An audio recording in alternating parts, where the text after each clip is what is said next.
je fais une incise. Dans le débat sur les retraites, on est en train de m'expliquer ce qui va se passer dans 50 ans, que nos retraites vont être dans le chou dans 50 ans. Mais c'est une plaisanterie. Nous n'avons aucune idée de ce que sera la situation du travail dans 50 ans. Je veux dire, parler, faire une projection à l'identique, en tenant un peu compte. Beaucoup se sont émus au moment des débats sur la réforme des retraites du fait que le travail était le grand absent de la réflexion. Absolument. Le travail et ses mutations. Et ses mutations, ses évolutions, etc. Et voilà. Et ses évolutions.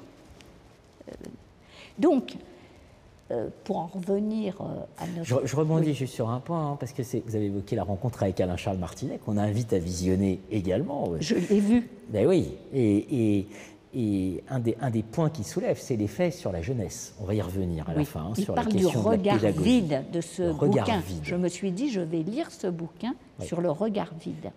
Moi, je lui évoquais en lui disant, quand on discute, parfois, on entend des jeunes nous parler d'abord de l'obsession d'intégrer un fonds d'investissement, voilà, et puis FUSAC, build-up, enfin, tout un tas de...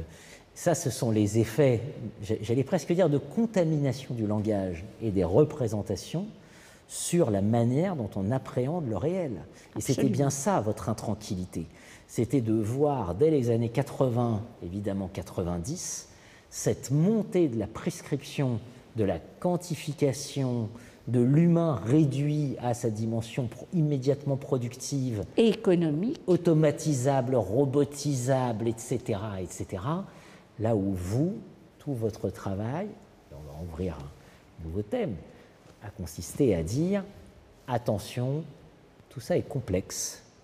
L'humain au travail, c'est complexe. Ce dont on a besoin, c'est de repères. Et vous avez cherché à faire émerger ces repères pour avancer face à cette complexité. Et en disant, si on la réduit, comme elle se réduit avec la financiarisation, là, on est dans une dictature, et puis j'ai presque envie de dire, on est dans le vol au-dessus d'un nid de coucou, c'est-à-dire que l'humain au travail est pris dans une sorte d'asile de fous qui nous aboutit au fameux burn-out, etc., etc.